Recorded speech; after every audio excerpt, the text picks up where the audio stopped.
All right, hello and welcome back to the Broken Business Models podcast. We're your hosts, Ryan and James. And before we get into today's video, just a quick disclaimer how we start each of these podcasts. Nothing in this podcast or any of our other materials should be taken as investing advice. Today, we're going to be talking about some general things about investing, and just make sure you do your own work and consult a professional before making any investment decision. So with that being said, the topic of today's podcast is gonna be general red flags in the stock market that we like to look out for and make sure that we do not fall into when we're looking into investment ideas. This topic was a requested topic by one of our Discord community members. So if you remember, we have a website called differentiatedanalytics.com. By subscribing to this website, there are free and premium offerings on this website. But by subscribing, one of the things you get is inclusion in the Discord community, where you can request video topics, such as the topic of this podcast. A couple of other features of the subscription that will get you are access to our own original short reports on stocks that we are personally short. And as well as a short report aggregator in which we track all the short reports from a handful of the institutional short sellers that we hold in the highest regard. So if you're interested in any of these features or any of the other features that we have on the website, feel free to use the coupon code WSM50 for 50% off indefinitely. And that would bring your total monthly cost to just $10 per month. So with that being said, let's get into the topic of today's podcast, which is red flags in investing. Yeah, so the first red flag that we like to look for whenever we're first looking at a stock, and it's something that's very easy to find, is look at the insider trading activity of the stock. So for any publicly traded company, the company is required to report every time an insider, say like someone on the senior management team, the CEO or the CFO, or a board member, buys or sells stock. And that can be very informative because, let's say, for example, if the management team, they're insiders, they're obviously in the best position to know how the company is doing. If they're buying a lot of stock, that shows that they are confident in the future prospects of the company, and vice versa if they're selling a lot of stock. Now, you can go on like the SEC website and find all the regulatory forms that the companies file disclosing their insider trading activity. But I've actually found if you have the trading app Robinhood, it has this feature which for any stock you can scroll down, it'll show you here all of the insider trading activity that's here on the right, and then on the left they also show you the net buying and selling activity of all Robinhood users. So I think this is a super useful tool. Robinhood, it does not allow you to short stocks. You cannot short stocks on Robinhood. So at least for me, it's not that useful for trading. I don't trade on it, but I still have an account just so I can use this feature because it's free, and I found it quite useful. And this example I have here, it's for Ginkgo Bioworks. We've talked about Ginkgo Bioworks before on this channel. We have a very unfavorable view of the company. And this is kind of confirmed by the insider trading activity. You can see, in recent months, insiders, you can see on these red bars on the right, have almost always been selling their stocks. That indicates that they know the stock is overvalued, or they know the company's not going to do well, so they want to dump their shares.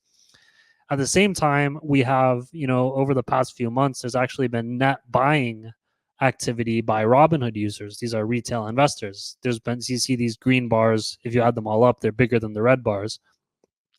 So this is kind of showing us the situation that the insiders are dumping their shares on, unsophisticated retail investors. So that's always a negative sign for a company, and it's something that's, very easy to look at what's going on right off the bat. And so another red flag to look at is if a company, drastically changes its business activities and what it does. And there's a few examples of this are XL Fleet. It was one of the EV SPACs back from 2020. it wasn't exactly an EV company, but they were making these hybrid electric conversions for gasoline powered trucks. So the original business related to this, hybrid electric vehicles was a complete and total failure. Their revenue was minimal. They were losing huge amounts of money. It was completely unviable. And the stock price was declining. The business was, about to fail. So what they did is they acquired a very small solar energy company, and then called Spruce Power, and then they changed their corporate name from XL Fleet to Spruce Power, and then they completely wound down the hybrid electric vehicle business and only focused on this solar business. Now, on the one hand, people might say that's a good thing. The original business failed, so they're cutting their losses and going on with a new business idea, in this case, the solar panels. However, I take a very different view. Um, Given that the management team failed so badly the first time, right? Their original business was such a massive failure. Why would you trust that same management team to be successful on a completely unrelated business? So I think the chances of success on this new unrelated business that they have no expertise in is quite low. And really, probably the main motivation for the management of the company is that they want to keep the company going so that they can keep their jobs and continue collecting their lucrative salaries. And if that means pivoting the business and going on to some new venture, even if the chances of success are low, they can still keep the company alive for a few years. And so we've had some other examples of this as well. There was Hyliion. They used to be making also hybrid electric trucks. They're kind of similar to XL Fleet. This business was also a complete and total failure. So now they've shut that down and they've changed their focus to making these electricity generators. But I think this is also going to be a failure. Again, if you failed so badly on the first business, why would we expect you to succeed on the second business? The final example is Applied Digital. It used to be a Bitcoin mining company. Their Bitcoin mining was a huge money loser and was unviable in the long run. But then, when kind of the AI hype cycle was starting up, they stopped Bitcoin mining and completely changed the business to uh, doing like AI data centers. But again, they don't have any expertise in AI data centers. They used to be a Bitcoin miner, and really, it's like they're just chasing whatever is the latest hype, hopping on whatever bandwagon is the latest hype cycle in an effort to get investors interested in them. But again, when a management team has a history of failure in previous business ventures, why would you trust them as they pivot the business? So that's, for me at least, that's a huge red flag.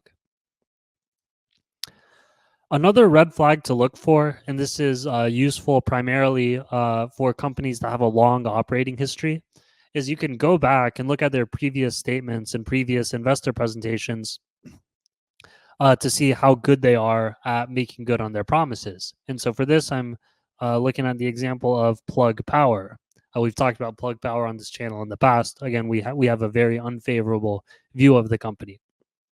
So I went back all the way to 2016 and found one of their investor presentations. And they were given all these bullish forecasts saying, oh, we're going to improve our operations, cut our costs, etc. And then they said that they expect to be cash flow positive for 2017 and beyond. This was in 2016, they said this.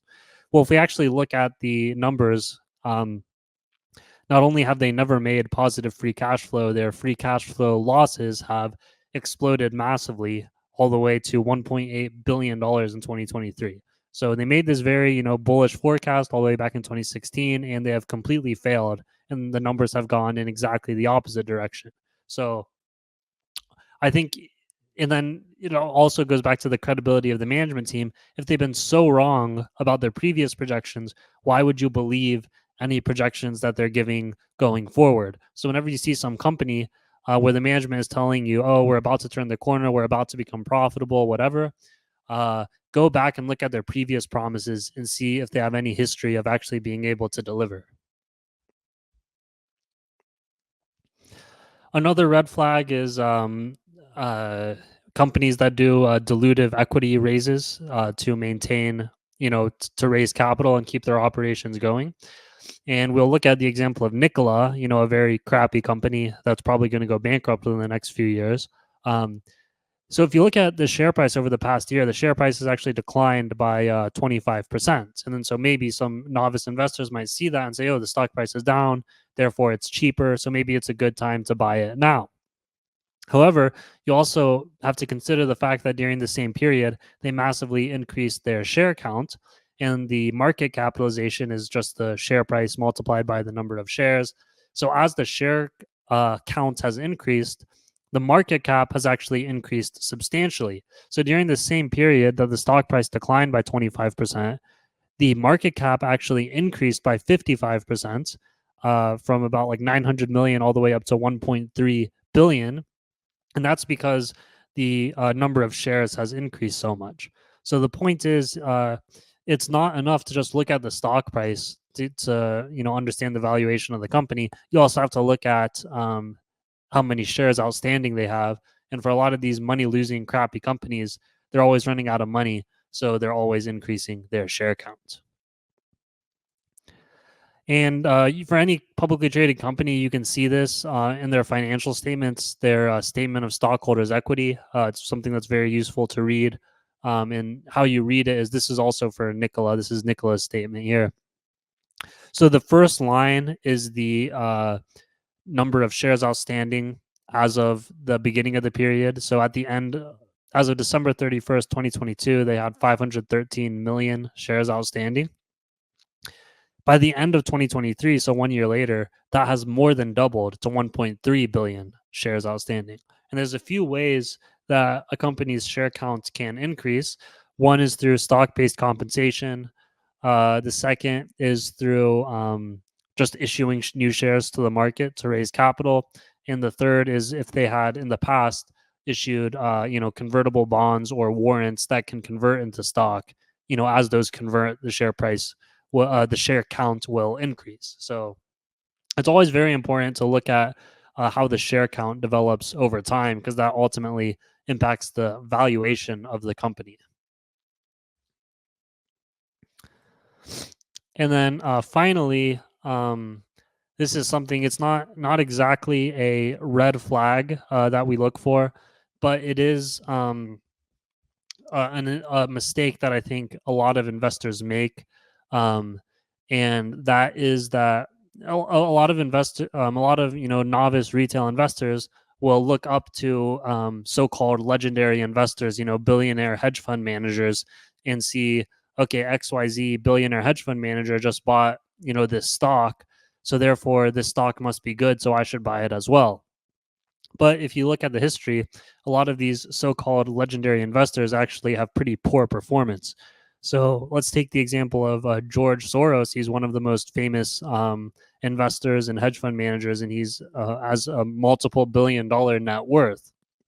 And while he doesn't run his hedge fund anymore, he has a family office which invests his money.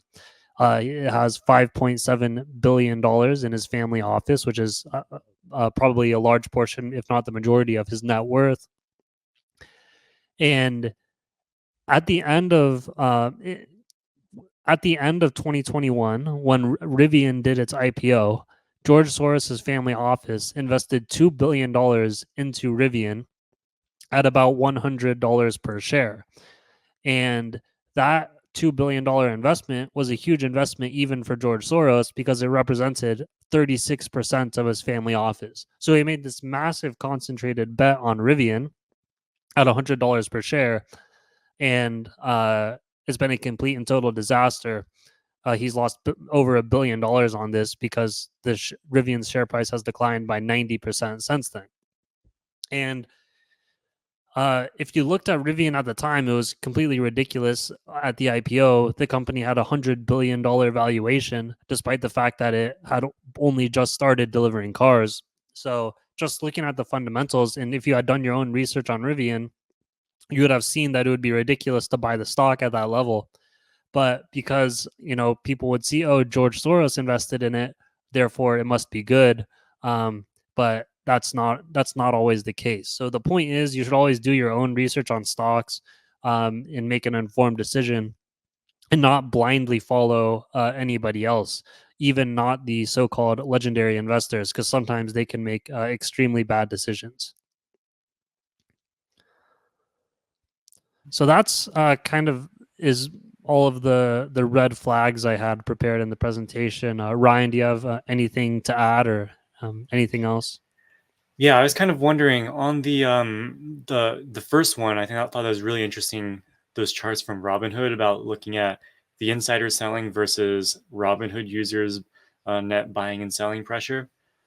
Now, something that some people might think, I imagine, would be, a lot of the insider selling might just be executives who get a huge amount of stock in terms of their stock based compensation, and they're just maybe being prudent in selling some of that stock so they're not overly exposed to the one company. Um, so you can get more details on the nature of the selling from the actual Form 4s from the SEC, beyond just the net selling pressure on this chart from Robinhood. So how do you think about it? Like how important is it to look at the nature of the actual sales from the insiders versus versus just looking at the total amounts of selling? Yeah, I think it is definitely better to go into the Form 4s and see exactly the nature of the selling. Say, like, if the CEO is selling stock, how much stock are they actually selling compared to their holdings? And was, this stock sale just maybe the result of some share-based compensation and they're selling only a small portion of it or whatever the case may be. But the reason why I like to use the Robinhood, at least initially, is because it's like very easy to use. And say, if you're like looking, you're just beginning doing your research and you're looking into like a bunch of different stocks, using this Robinhood tool is like a really quick way to just look at do preliminary research on like a bunch of stocks and just identify maybe a few that look suspicious with like massive insider selling, like as is the case here with Ginkgo, and then just, okay, that's a red flag that there's so much insider selling. And then maybe that would indicate this is potentially an interesting short. So then you could, from that point, do more research and maybe go into the Form 4s and get a better granular understanding. Gotcha. Yeah, I think I remember looking into the Ginkgo in particular, and if I remember, looking at the CEO is kind of like every quarter he would receive a certain amount of stock grants, and he would sell the same number in the same quarter. So it's like he just selling every single share that he's getting from the stock based compensation, and so that seems like a very very bad sign. The other question I had was on the idea of like the management of a company kind of pivoting. Um, I think this has a connection to the general like potentially differing incentives of management versus shareholders, right? Especially if you have management that is doesn't own that much stock, or board members don't or own that much of a company, right? And like, are if one thing that I like to look at is kind of has does the management have a incentive to kind of just keep the gravy train going for them, right? And continue collecting their $1 million salary for as long as possible by doing, by selling their investors these big promises and pivoting to something completely unrelated, or reinvesting money into things that are obviously not going to be a good investment, but would buy themselves another like year or two with investors. um, so like what is your thoughts on kind of a broader like incentives of management versus shareholders that might lead to things like changing the business model just to keep the company going? Yeah, I think you're definitely right. Where these business model changes, they don't really make sense strategically in terms of like what would actually be in the best interest of shareholders if the business actually failed. Um, and is unviable, they should just wind down the business, liquidate, and whatever cash they still have remaining, pay it out to shareholders as a special dividend, and then just shut down the company. That's probably would be the best thing to do. But as you said, if you do that, then the CEO is no longer going to be able to collect his paycheck, right? So that's why they want to kick the can down the road, and then they'll tell investors, oh, maybe our XL fleet business failed, but we're going to buy this solar panel business and it's going to be some huge success. but I think the chances of that actually being a success is a slim chance because the management has basically already shown themselves to be failures. And that's kind of part of what when people talk about the quality of management, it's not just how well the management can operate and execute in the business, but also like how aligned they are with shareholders, right? So part of Yeah, that is you can look at if they own a huge amount of stock or if their salary is all in cash, um, and what incentives that might generate. yeah, yeah. I think that definitely plays into it. All right, I think that's pretty much all we had for this video. As always, if you have any comments or questions, please let us know in the comment section below. And also remember to subscribe to differentiatedanalytics.com with using code WSM50 to lock in 50% off. So you can become a premium member for just $10 a month. You get access to all of the features and resources on the website. Plus, you get to join our Discord community where we talk about stocks and a lot of things. And you can also recommend video topics for us to cover, just like this video here was recommended from one of our premium community members. So with that being said, thank you all very much for watching, and we'll see you on the next one.